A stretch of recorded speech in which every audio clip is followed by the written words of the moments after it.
The house where I was raised was a battlefield. They say monsters don't exist, that it's just a lie kids tell themselves to make sense of the dark. But I knew mine by name, Charles, my father, and the dark wasn't scared of him, it answered to him. We lived in a small town in Nebraska, the kind of place with one gas station, a single diner where everyone knew your business, and where church on Sunday wasn't optional, it was law. Our house was a single-story ranch on the edge of town. From the outside, it looked picture-perfect. Trimmed hedges, wind chimes on the porch, flag out front. But inside, it was a war zone, and I was the enemy. My first memory isn't of a birthday or Christmas. It's of blood. I was maybe 5, sitting on the kitchen floor with a busted lip and a handful of Cheerios I tried to sneak. He had caught me reaching up onto the counter and yanked me down so hard I cracked my chin. My mother rushed to my side, and I remember him looming over both of us, shouting, "Don't coddle the boy. He needs to learn." That was the lesson. Always.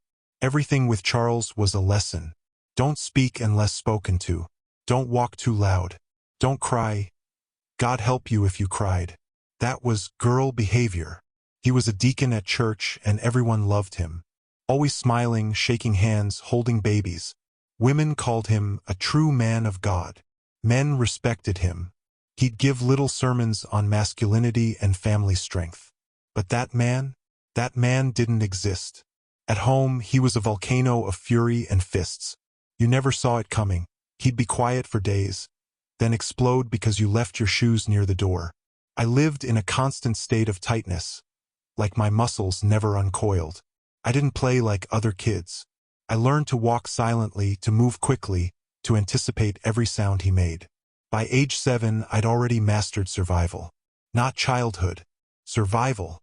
One of the worst nights, and trust me, there are dozens to choose from, was when I dropped a glass of milk at dinner. Just slipped from my hand. It shattered. He didn't yell. That was worse. He stood up, calm, pulled his belt from his jeans like he was clocking in for work. Then he dragged me out of the kitchen and whipped me so hard my legs bled. I had to sleep on my stomach for 3 nights. My mom just stood there, crying, saying nothing. She used to try to stop him, but after a while she gave up. Or maybe she broke. She used to be beautiful, vibrant, red lipstick, floral dresses, and music humming in the kitchen while she cooked. She had dreams, wanted to open a bakery. She told me that once, while icing a bruised welt on my back. But Charles crushed that out of her too, little by little, like he crushed everything. One night, I heard her sobbing in the bathroom. I pushed the door open, and she was sitting in the tub fully clothed, holding a fistful of pills. She looked up at me and said, "I don't know how to protect you anymore." I was 11.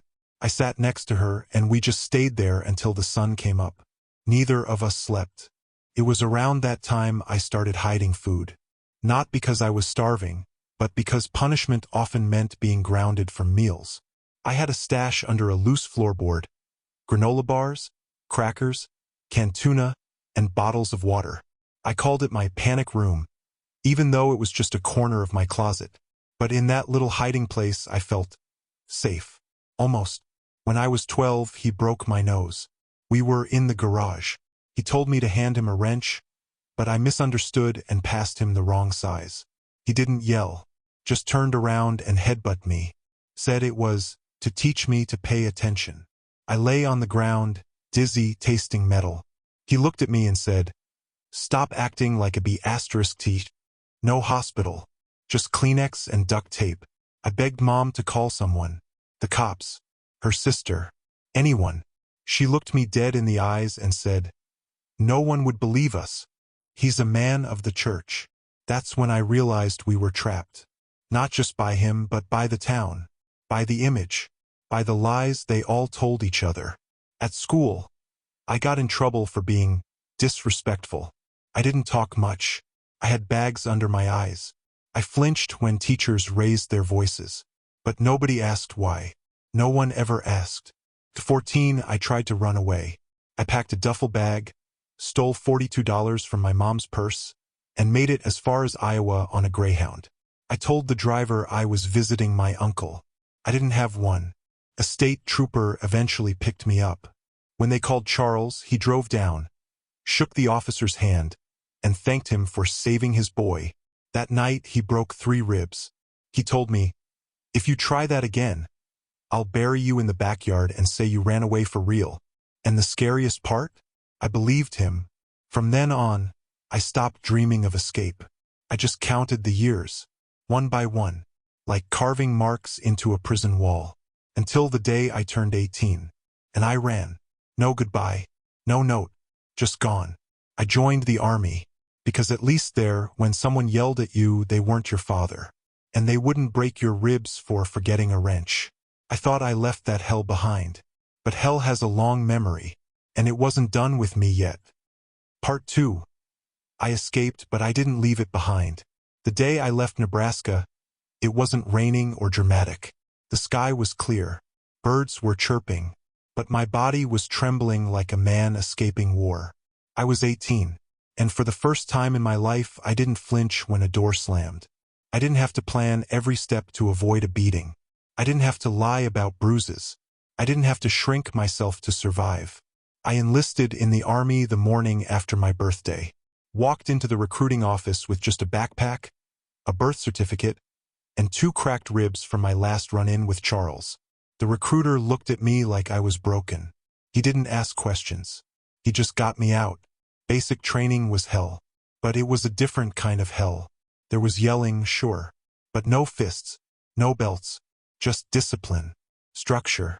Weirdly, it was the first time I ever felt safe. I served 2 tours in Iraq. Made friends. Lost friends. Learned to sleep with one eye open, but also learned how to laugh again.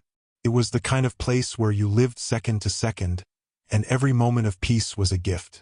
But even surrounded by gunfire and sandstorms, the memory of Charles never left me. I dream of that old house, the stained carpets, the cigarette smoke, the echoes of my mother crying through the vents. I'd wake up in a sweat, fists clenched, heart pounding. I started therapy through the VA.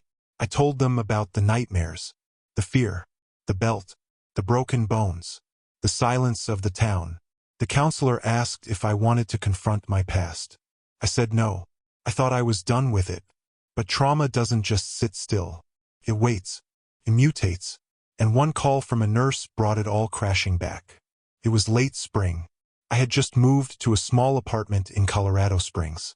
Working construction. Quiet life. No friends, really. Just a dog named Jasper I'd rescued from the shelter. Probably the first living thing that looked at me without fear. Then my phone rang. It was a hospice care facility back in Nebraska. My mother had suffered a massive stroke. They didn't think she'd last the week. And her last request? She wanted to see me. I nearly hung up. I don't know why I didn't. Part of me wanted to scream. She let him do this to us. But another part, a smaller, more fragile part, still remembered the way she held me after he left bruises.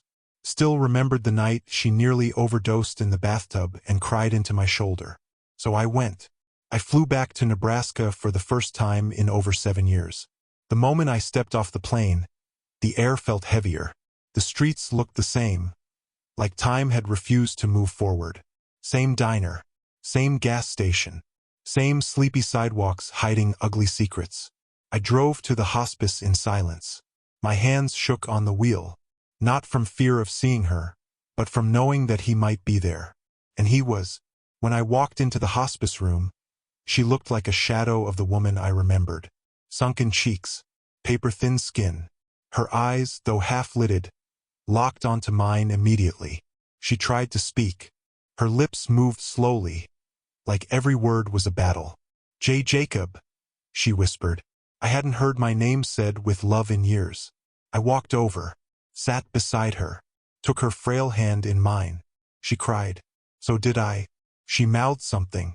I leaned in close. "I'm sorry I didn't protect you." 7 words. 7 goddamn words that tore me apart. I didn't forgive her right then, but I understood. More than I wanted to. She was a prisoner too, and she died 3 days later. I was there when she went. Held her hand. Told her it was okay to go. Told her I'd be okay. She passed with a tear slipping from her eye. The funeral was small, plain, exactly how she would have wanted it. And of course he was there. Charles wore a navy suit and crocodile tears. He gave a speech, full of sanctimonious garbage about love, partnership, and God's plan. I stood in the back, fists clenched, jaw tight. The same man who beat her senseless for talking back was now preaching about how she was his rock. The same man who told me she was useless once she got older was now telling mourners she completed his soul. People nodded. Some even cried. And I stood there, stunned at how many believed him, how deeply the mask still worked. After the service, he approached me. Still tall, still smug, but with just a touch of age. His shoulders sagged slightly, his hair thinner. He smiled. Guess it's just you and me now, huh, boy? No apology, no remorse, just a grin and a twisted sense of ownership, like I still belonged to him. That moment flipped a switch in me. I didn't rage. I didn't scream. I didn't hit him.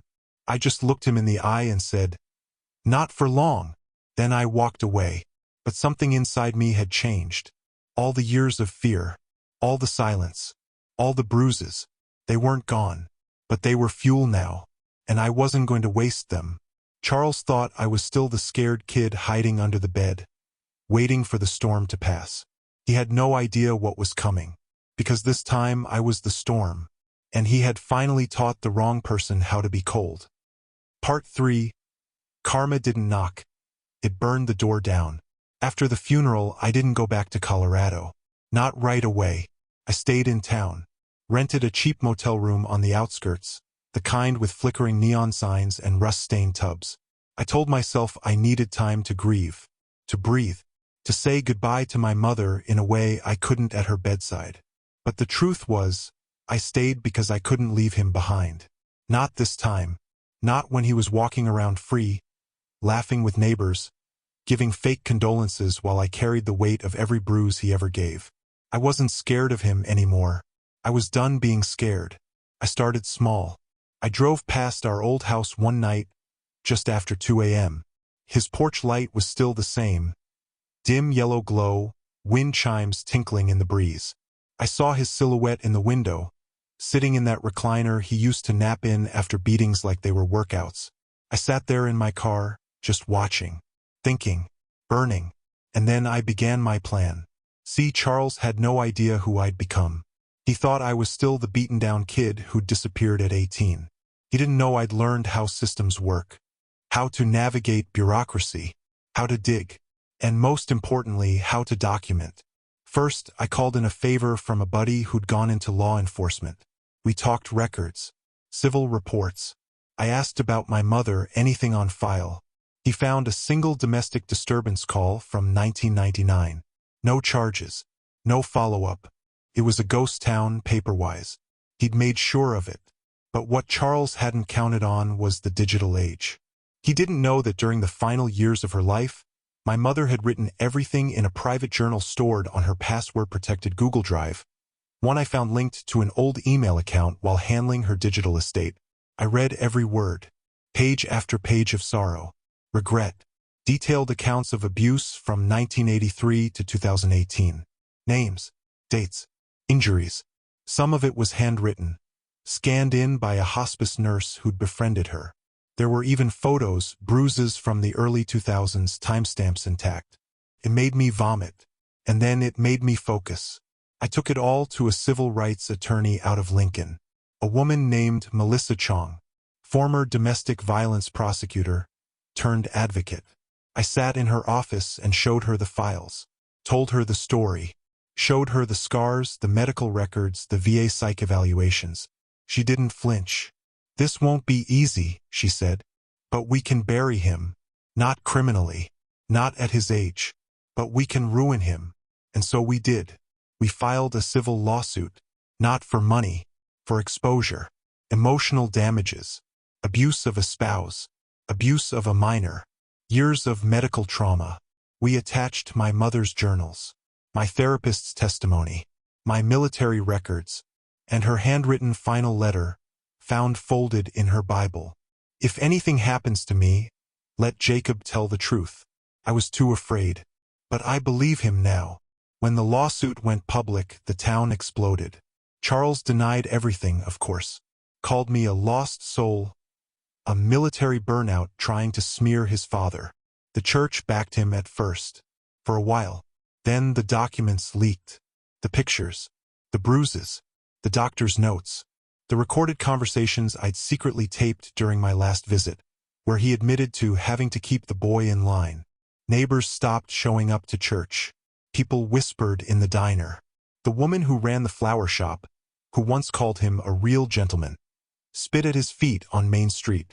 The mask cracked, and underneath, everyone saw what I'd always known. The court awarded me damages, a few $100,000. But I didn't care about the money. I donated half to a domestic abuse shelter.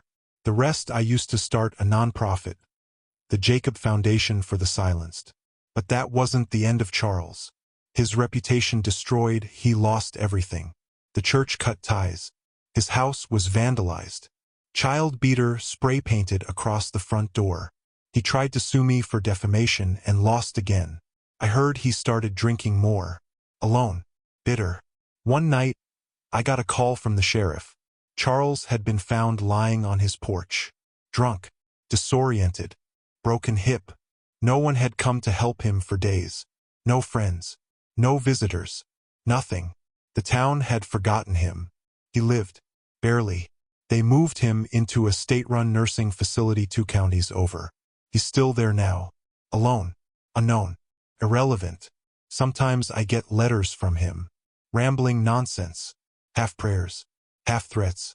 He always signs them, "From your real father." I never write back, because he died long ago, somewhere between that broken belt and that broken soul. Now, I visit schools, talk to kids, survivors, veterans, anyone who needs to hear it. The scars don't define you, but what you do with them does. I carry the pain with me, always will, but I'm not ashamed anymore, because I didn't become the monster. I became his reckoning, and I'll never apologize for that. Thank you for stepping into another tale with me. Every story unlocks a different world, and I'm glad you were here for the journey. If you enjoyed the story, don't forget to like, share, and subscribe to my stories Unchained, where every ending is just the beginning of another adventure. Until next time, keep your mind open and your heart ready for the next story, Unchained.